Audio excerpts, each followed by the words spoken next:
Welcome to the Swine Health Black Belt Podcast, the latest swine health research digested for you. My name's Dr. Clayton Johnson, your host for today's episode, and I am joined by some wonderful colleagues at Iowa State University. Dr. Giovani Trevisan and Dr. Daniel Linhares are with us for this episode. We're very happy to have you guys. We're going to talk about PRRS, and specifically a project that you guys have overseen, the PRRS Outbreak Management Project. Giovani, would you like to give our audience a brief introduction and overview about this project? What are you looking at? What questions are you trying to answer? And what metrics are you using to answer those questions?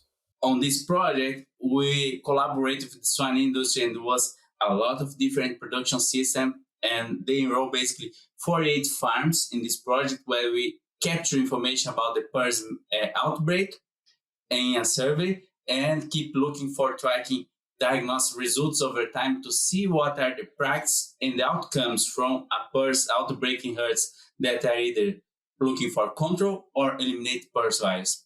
And the metrics that we were looking for was time to low prevalence, and that was having at least 8 consecutive weeks of negative results for PRRS virus, either testing processing fluid results or testing serum samples on a 30 days interval. The another thing, and that was measures in weeks after the outbreak when the herd achieved that time. The other one was time to baseline productivity, and that means time in weeks to take the herd to return to baseline levels of production that had before the outbreak, after the outbreak, and we measure that in number of weeks. And the other one was, well, how many piglets did we lose in this outbreak per 1,000 sows that you had in the farm? So those were the metrics that we looked for. And after that, I turn back to Daniel to do this benchmarking comparison of what we found here in 2020 back with the past, and how do you compare those PRRS activity?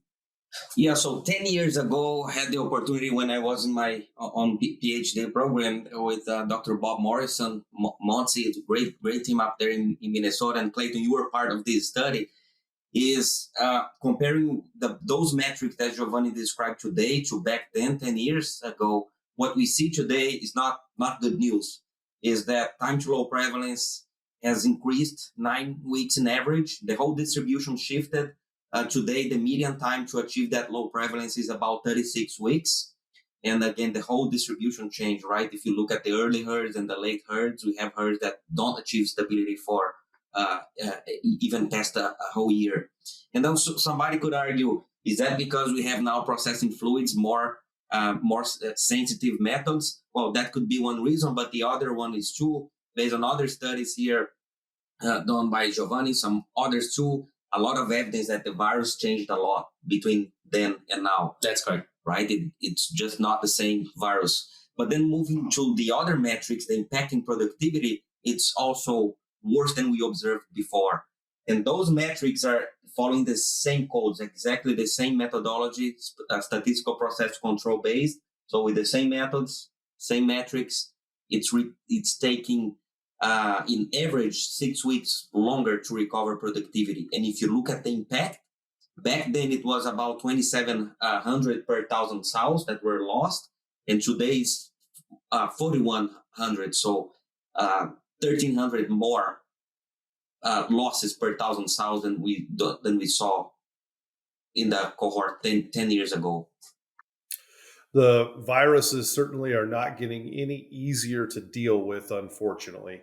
And I appreciate all your effort looking into this over time, Daniel. As you look at the information that comes out of the PRRS Outbreak Management Program, are there any individual factors, any individual control points or decisions that you see as having a positive impact on either the time to return to normal production or that time to low prevalence? Can you pull any information out of there to say, here's something you should think about doing if you're not doing it today, because other producers are seeing better results when they apply that management step or strategy? Yeah, good question. We did see some key points here associated with those outcomes, and I'll talk about those, and I'm going to turn it back to you because you are one of our key guys that we're going key minds that we like to pick on, hey Clayton, how should we handle PRRS outbreaks going forward?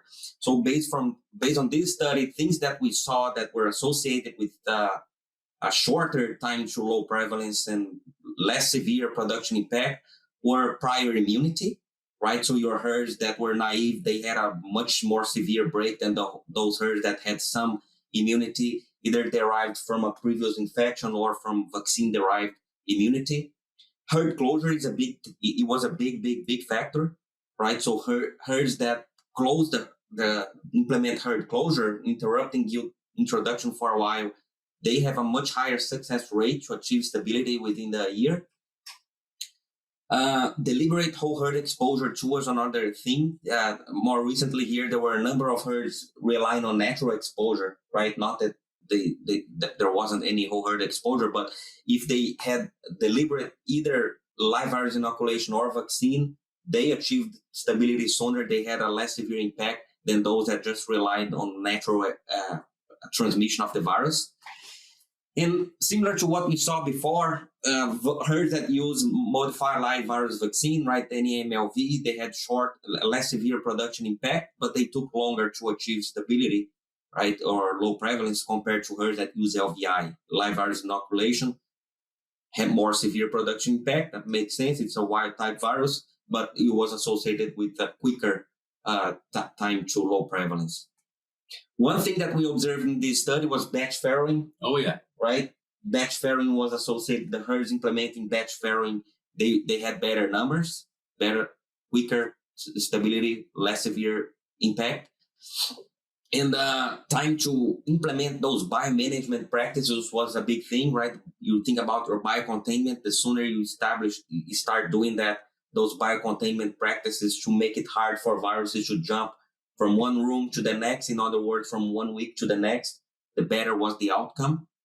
And the virus, the genotype, the PRRS virus, the final thing that we saw, and we talked about that in the previous podcast, is the more variants of virus present in the herd, the worse the outcomes and the recombinations too, right, Giovani? Yeah, when you have multiple strains circulating in the herd and new recombinant strains, those are smoking guns that you're going to have more production loss than if you have less or non-PRRS virus there circulating. So turning back to you, Clayton, how do you take that information and where should we go from here when we think about this breeding herd broke with PRRS virus? What should we do? Well, I think certainly we have to start by just recognizing the frustration that comes with managing PRRS virus anywhere in the world in any farm. The results are typically not what we want them to see, and we just have to own that as veterinarians and continue to try and evolve our practices to improve the outcomes. Because one thing we do know, Daniel, is that if we do the same things, we should expect similar results. And I don't think anybody's happy with where we're at today. Anything you're hearing from the field on novel strategies, as we review the 2022 and 2023 PRRS season, what are going to be the new tricks that producers are trying to put into place? Do you hear anything from the field, Daniel or Giovani? One thing that's not necessarily new, but with those more sensitive methods we were able to better characterize was, again, going back to the importance of biocontainment, right? So whatever you can do to make, because one thing is a given, you may have in the same room, same farm, one room with high prevalence, the other room with close to zero prevalence, right? So whatever you can do to avoid that transmission between rooms and over time, the quicker I think you are to bringing that prevalence to very, very, very low and eventually to eliminate transmission, right? So implementing, relying on immunity, that's one big thing, but in parallel to that, work with your peak flow and think about biocontainment, bioexclusion, management. Those things go hand with hand. Yeah, and if you look for the results that we have out of this diversity in the approach that we take to control and deal with PRRS virus, they per se, out of this diverse, presents that the industry is not there yet on a consensus on how to deal with PRRS virus.